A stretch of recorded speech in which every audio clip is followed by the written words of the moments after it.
Welcome to my Friends Are Everywhere podcast, where me and my co-host have a frank and light-hearted discussion with some of the people who've become our friends during our travels over the years. Hopefully this will provide an honest and sometimes enlightening insight into our lives as well as theirs, as we all just try to negotiate new and interesting cultures. And even if these insights aren't always forthcoming, we might be able to provide a humorous perspective to lives outside of our home countries. Stay with us and let's see.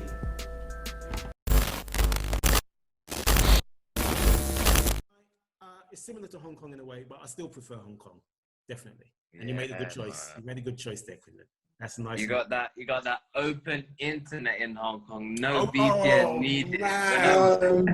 So Quinlan, just a quick sort of like question on your journey to Hong Kong, because as you said, you were living in Shenzhen.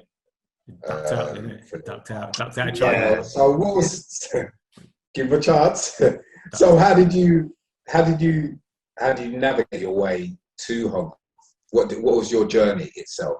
Talking about you like you're some immigrant boy. Do you know what I mean? Oh dear, nah, but I think I got lucky, to be honest. You got a boat outside. I'm making myself sound like an immigrant as well at the same time. You know what I mean? But I think I got lucky. You know what I mean? I just scraped in, just hid at the bottom of the boat and just ran out when it landed. And claimed asylum, innit? Hey, man. Asylum, I got my British passport. I personally think he held onto the underside of a lorry from Shenzhen into Hong Kong. Well, there was no boat involved. That's how you're supposed to do it, isn't it? That's how you're supposed to do it. Nah, man. Listen, it was a struggle, though. It was definitely a struggle. And it's crazy because, yes, like you mentioned, having a British passport is supposed to help you.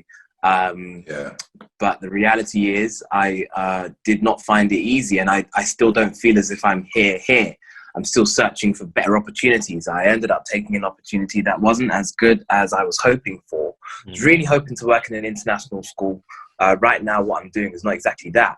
But what happened was I was searching for lots of different opportunities, and I was contacted. Well, I expressed my interest. I signed up for an agency, or a website rather, that had lots of different adverts. And then I was contacted by somebody saying that they'd seen my profile and they thought that I'd be good for a position going into different schools and teaching kids in the arts. So looking at music and drama. So I said, okay, cool, I'll check it out. And I said that I'd be interested in that sort of thing. I lined up an interview.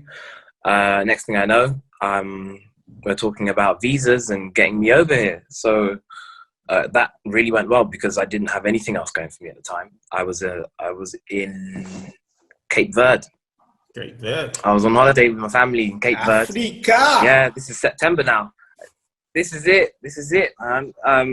Just with my family. And this is September. This is at a time when I was supposed to be, school starting back, and I was a bit disappointed because I was hoping to line up something in August. So now we're in September, and I didn't really have anything. So that opportunity came along. Went out in October, and it's just been smooth sailing ever since. So way I see it, I've kind of got my foot in the door here to sort of look for better opportunities. Yeah. So, what about Netski? What about things like the Netski? I heard they pay well, man. They're paying very well. So I applied for it. I applied for it last year. I applied for it this year as well. Last year I didn't get very far, just because I just applied for it, didn't know much about it. Went for an interview, and then after the stage after is documents and so on and so forth. So that's the stage that they're at right now. But things are just delayed. I didn't have. What's weird is that they ask for the regulars, like your degree, your PGCE, and then they ask for other documents. They ask for things like copies of the reports that your placements made while you were doing the PGCE. I did my PGCE back in 2013, and I've never needed to give copies of reports to anyone before for any job in the UK or anywhere. Wow. So what, that kind of threw me off. I was like, where am I going to find that? What are you talking about? I remember even contacting the university, and the university's like, we don't have that nonsense. Yeah. So that throws you off. You understand? Like, what do you do? So, sorry, can I jump and give a bit of context? I hope you don't mind. So, for people who are just tuning in, understand. Yeah. When you're doing your PGC, you're put on placements at various schools, and during those placements, you get observed over that period of time and see how your progress goes and stuff like that. Now, if you've been teaching like Quinlan for 6 years or myself for 5 years, what those pieces of paper could be. Into a teaching podcast now, boy. Jesus Christ. Those pieces of paper could go anywhere. Podcast. Sorry, man. Go quick, Quinlan. Damn it. I just had to give people that. Ray was starting to turn into a teaching podcast. I'm like, no, man. You know what? Right? I just had to give a bit of context because these. Think about. So Ray starts, what is it? Ray starts turning into a teaching podcast. Starts talking about. I want to teach you. Starts talking about.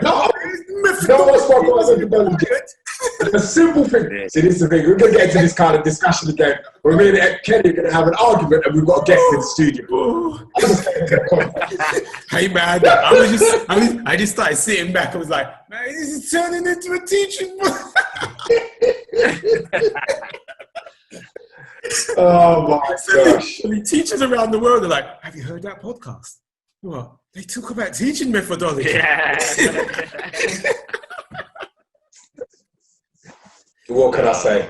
These two black dudes from London. I don't know. I can't remember if you lot mentioned it last time, but what's that? Yeah, like a lot of foreigners out here are teachers. Yeah.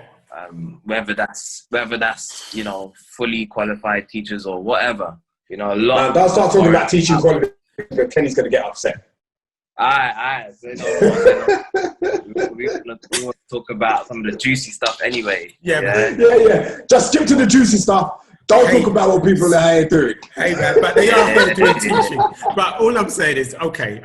Fair Ray starts getting offended, boy. You just say a little something, and he starts taking it to heart. It's okay. Don't be something skinned, man. What's wrong with you? Right, come back with your teaching methodology. Yeah, I had to go pick up one of my old teaching books just so I could get a bit of sort of like. It's like I'm like a Hulk. I'm always angry, so I need this thing to calm me down. Hey, big fella. Yeah.